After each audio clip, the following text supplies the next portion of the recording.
Shalom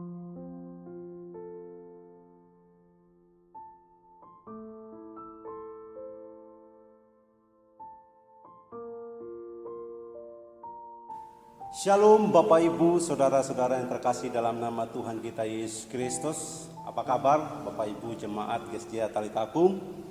Saya percaya semuanya dalam keadaan baik, sehat, karena semuanya kita berada dalam penyertaan dan perlindungan Tuhan. Pada minggu ini saya akan menyampaikan firman Tuhan untuk kita semua Bapak Ibu yang mungkin beribadah di rumah, yang belum bisa beribadah bersama-sama di gereja. Sebelumnya mari kita akan berdoa terlebih dahulu. Mari kita berdoa. Tuhan, kami bersyukur buat kasih setiamu bagi kami semua orang yang percaya kepada Kristus. Kami percaya bahwa hidup kami dari hari ke hari karena kasih dan penyertaan Tuhan, sehingga kami ada sebagaimana kami ada saat ini. Tuhan, kami rindu untuk terus bertumbuh di dalam kasih-Mu, di dalam pengenalan akan Kristus. Oleh karena itu, biarkanlah ketika kami mendengarkan firman-Mu sebentar, hati kami, pikiran kami sudah siap untuk ditaburi firman-Mu. Oleh karena Roh Kudus yang menguasai hidup kami. Dan ketika firman ditabur itu, firman itu akan mengalami pertumbuhan yang luar biasa dalam hidup kami. Bahkan berbuah di dalam setiap perbuatan perilaku kami hari lepas hari. Terima kasih Tuhan, berkati hamba-Mu yang terbatas, berkati kami semua yang mendengarkan. Di dalam nama Tuhan Yesus Kristus kami siap mendengarkan firman-Mu. Haleluya. Amin. Bapak Ibu, saudara-saudara yang terkasih di dalam nama Tuhan kita Yesus Kristus, firman Tuhan yang saya mau sampaikan pada minggu ini terambil di dalam Injil Yohanes, pasal yang pertama, ayat yang keempat sampai ayat yang ke-14. Sekali lagi di dalam Injil Yohanes pasal yang pertama, ayat yang keempat sampai ayat yang ke-14. Firman ini saya beri judul dengan satu judul, Inkarnasi Kristus membawa kita hidup dalam terangnya. Nanti kita akan belajar 3 kebenaran yang ada di dalam bacaan ini. Kebenaran yang pertama itu terambil di dalam ayatnya yang keempat di dalam Injil Yohanes pasal yang pertama ayat yang keempat dan ayatnya yang kelima. Saya akan membacakan untuk kita semua. Dikatakan di sana, dalam Dia ada hidup dan hidup itu adalah terang manusia. Ayat yang kelima, terang itu bercahaya di dalam kegelapan dan kegelapan itu tidak menguasainya. Bapak Ibu saudara-saudara yang dikasihi Tuhan, kita dalam bulan ini sedang memasuki bulan Natal.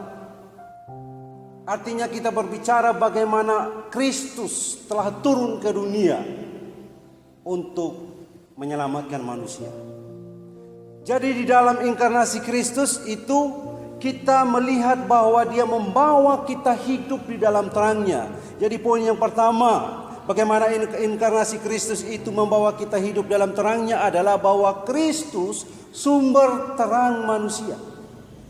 Di sini dikatakan jelas di dalam ayat yang keempat, dikatakan dalam Dia ada hidup dan hidup itu adalah terang manusia. Artinya adalah bahwa Kristus sendiri adalah sumber terang manusia. Kenapa Bapak Ibu saudara-saudara yang terkasih dalam Tuhan kita Yesus Kristus?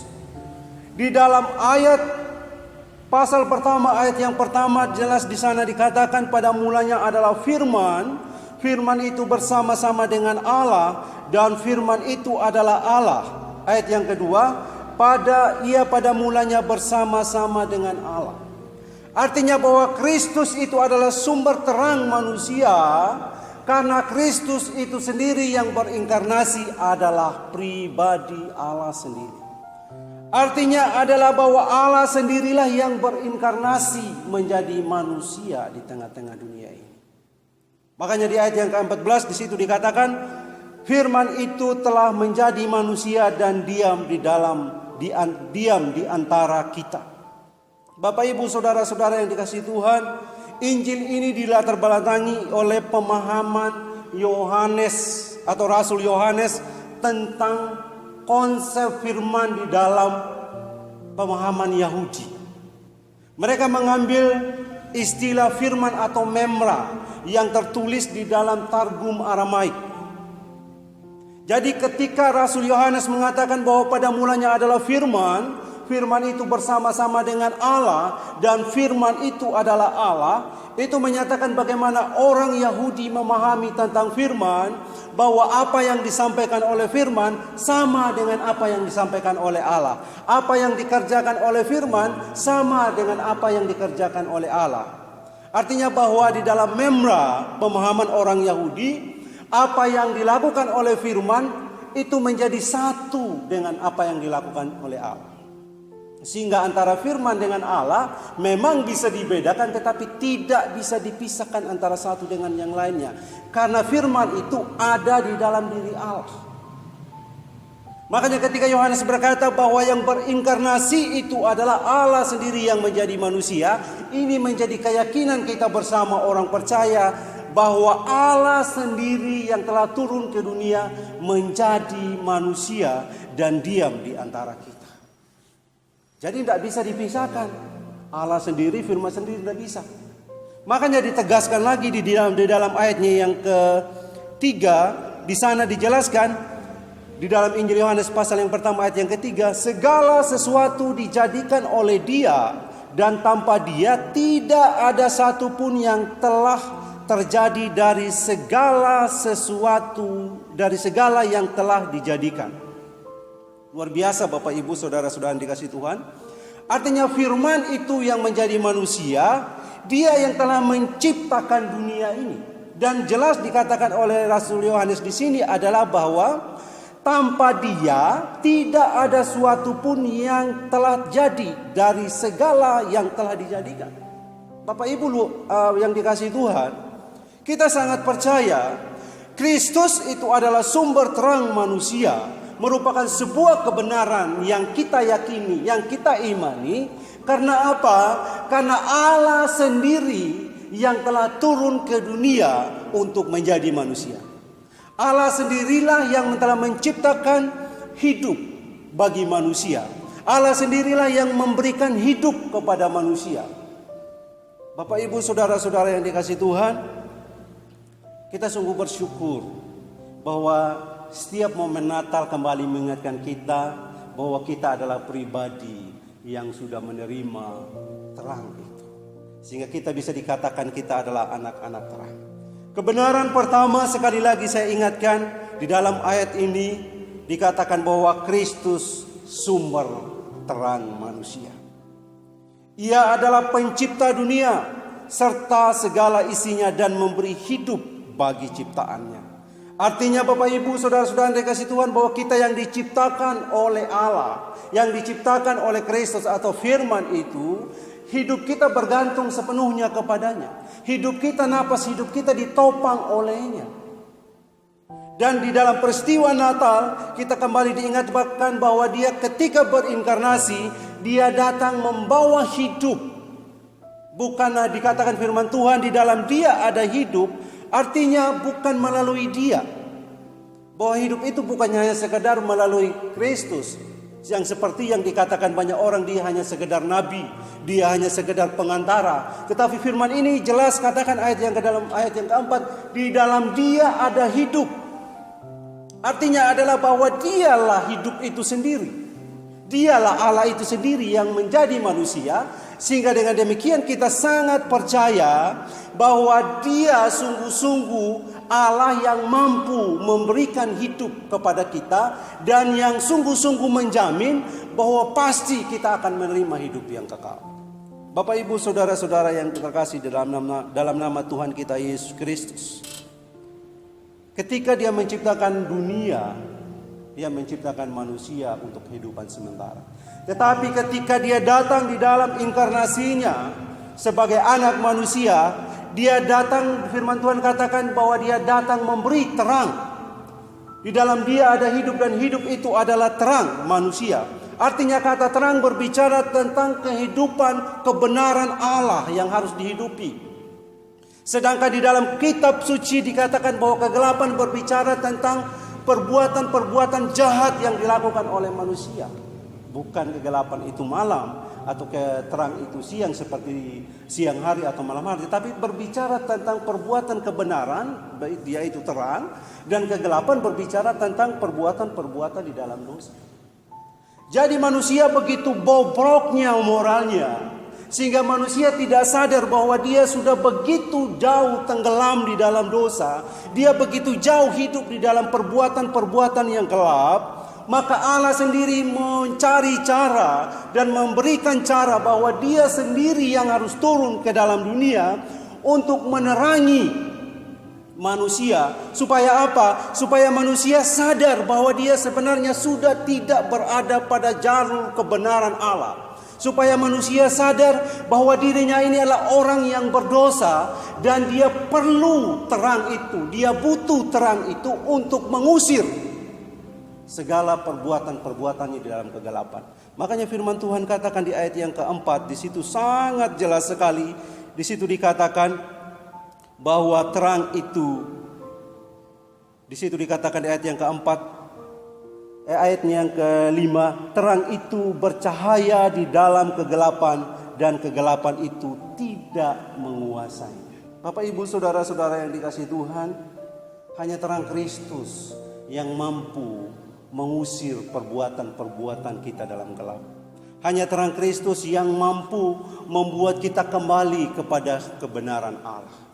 Karena kebenarannya tidak bisa dikalahkan dengan kejahatan apapun. Bapak ibu saudara-saudara yang dikasihi Tuhan, puji Tuhan, kita sebagai orang percaya terang hidup Kristus dalam inkarnasi sudah datang untuk menerangi dan menyadarkan kita manusia bahwa kita butuh terang itu untuk mengusir perbuatan kita dalam kegelapan. Sekali lagi firman Tuhan dikatakan di dalam Yohanes pasal 8 ayat yang ke-12.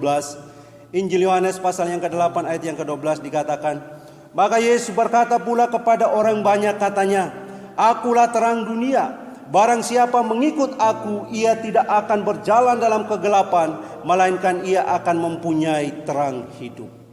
Sekali lagi saya mau katakan bahwa kita masuk dalam bulan Desember, bulan Natal, memasuki momen Natal ini, mari kita kembali mengingat, bagi kita yang sudah percaya, mengingat kembali bahwa kita sudah menjadi anak terang yang harus hidup dalam kebenaran Allah.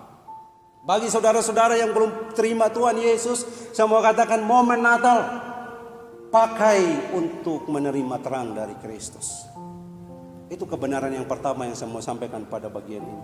Kebenaran kedua yang saya mau sampaikan dalam firman ini terambil di dalam Injil Yohanes pasal yang pertama, di dalam ayat yang ke-9 sampai ayatnya yang ke-13.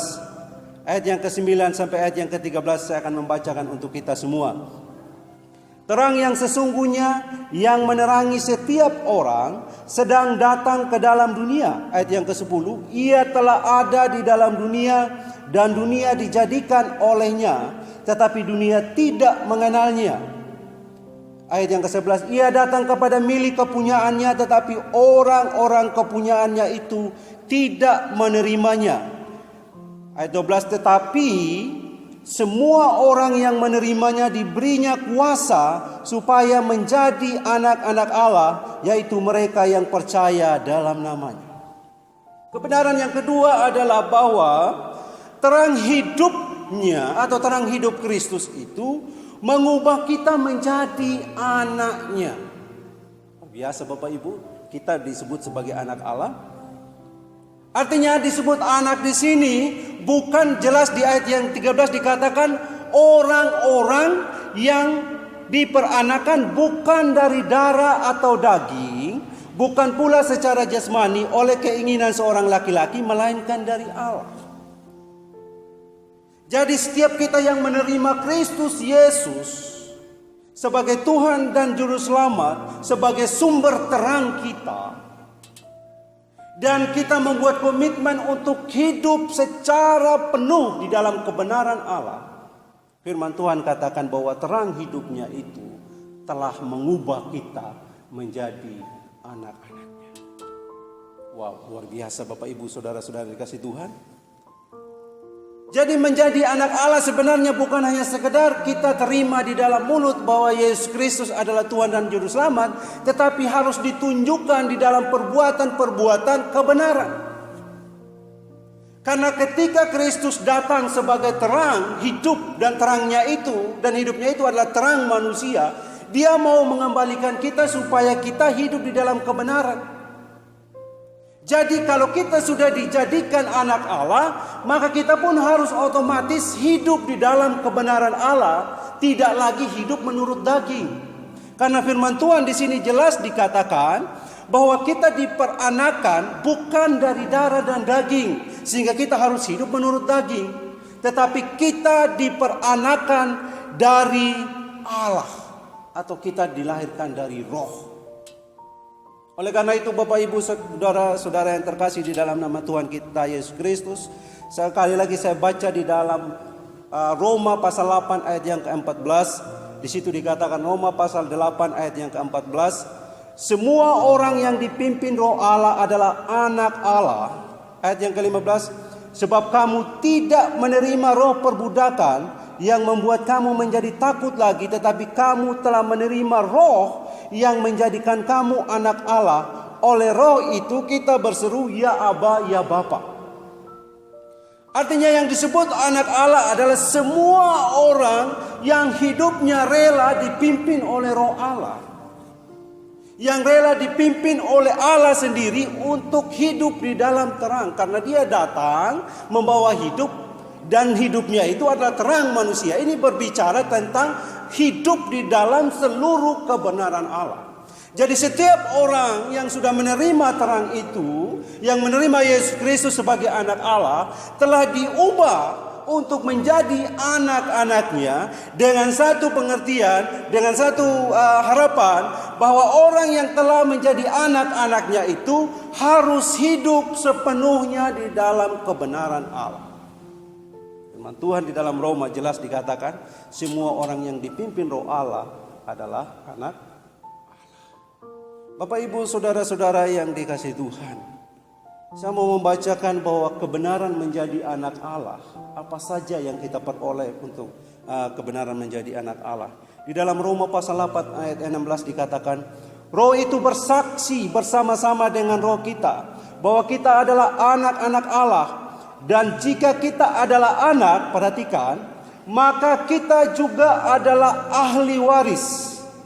Maksudnya orang-orang yang berhak menerima janji-janji Allah, yang akan menerimanya bersama-sama dengan Kristus, yaitu jika kita menderita bersama-sama dengan Dia, supaya kita juga dipermuliakan bersama-sama dengan Dia. Jadi kebenaran, jikalau kita sudah diangkat menjadi anak Allah, kebenarannya adalah bahwa kita ini adalah orang-orang yang menjadi ahli waris Allah, yang siap menerima janji-janji Allah. Tentunya sekali lagi dikatakan, jika kita rela menderita untuk meninggalkan segala perbuatan-perbuatan kita di dalam kegelapan.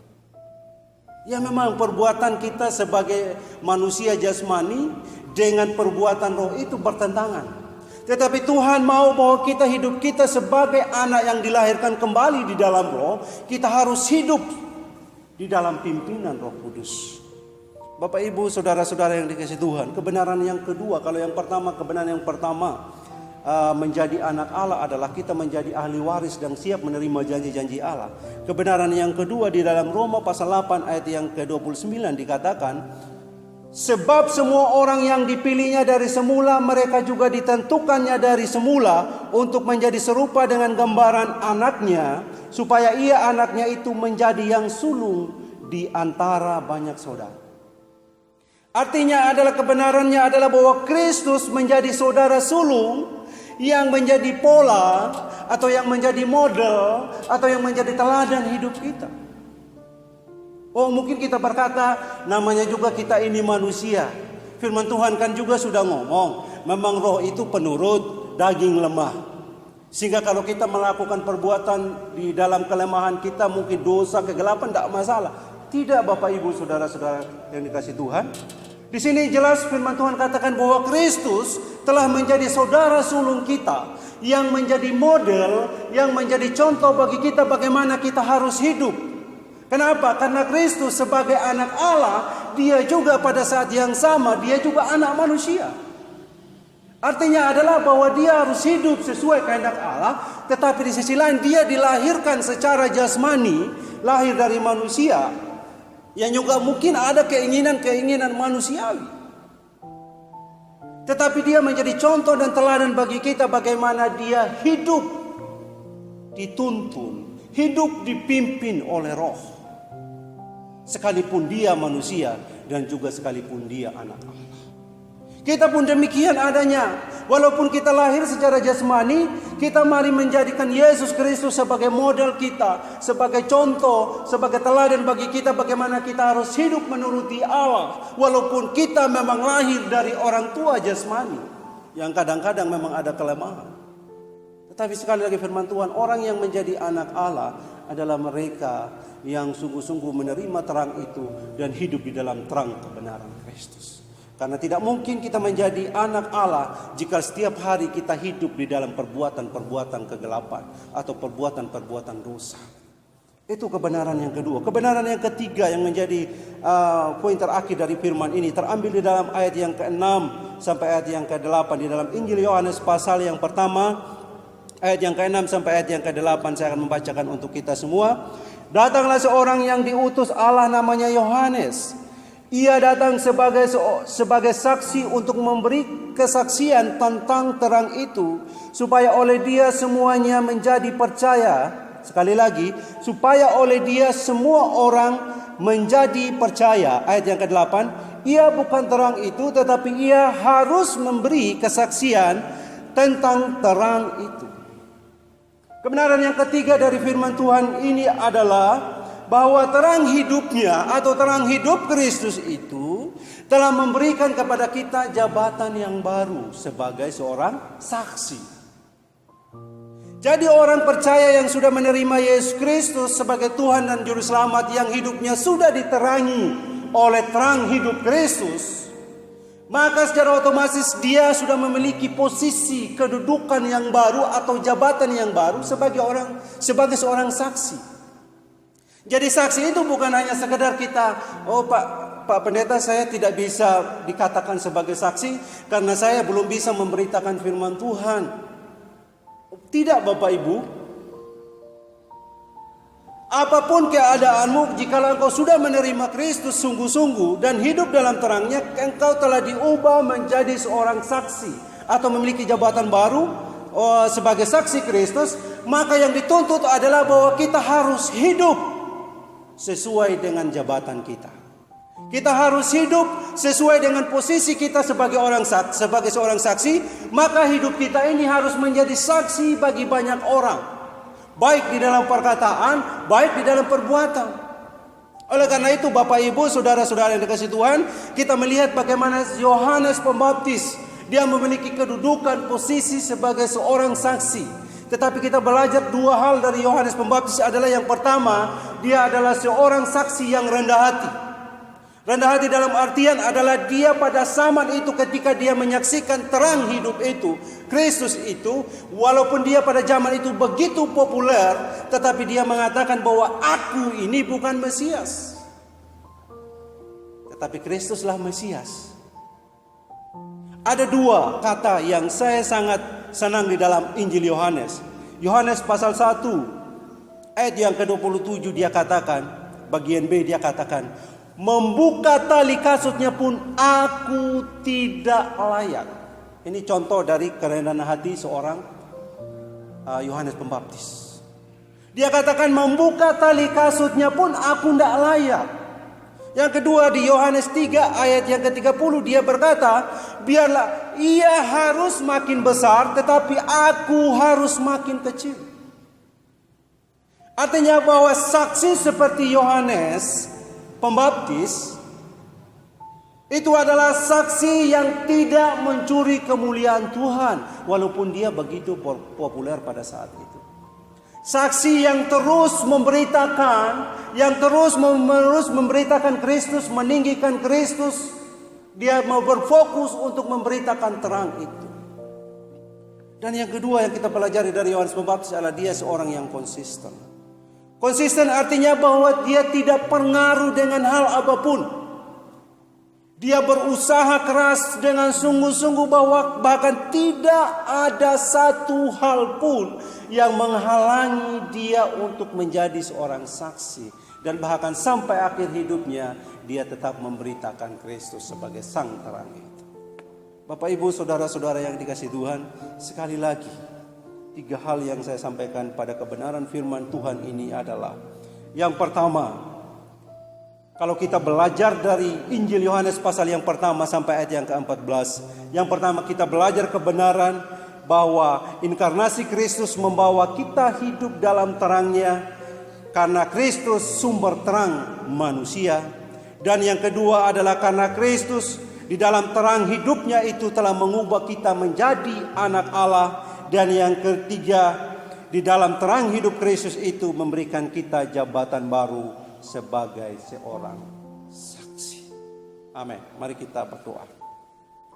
Tuhan, kami bersyukur buat firman Tuhan pada minggu ini. Biarlah firman ini Tuhan menjadi rema dalam hidup kami setiap jemaat Tuhan. Biarlah firman Tuhan ini Tuhan akan menjadikan kami seorang yang sungguh-sungguh menjadi saksi bagi Kristus. Terutama di dalam momen Natal ini kembali mengingatkan kami bahwa kami hidup di dalam terang karena kami adalah anak terang. Tuhan, meteraikan firman sekali lagi, Roh Kudus kerjakan hati pikiran kami.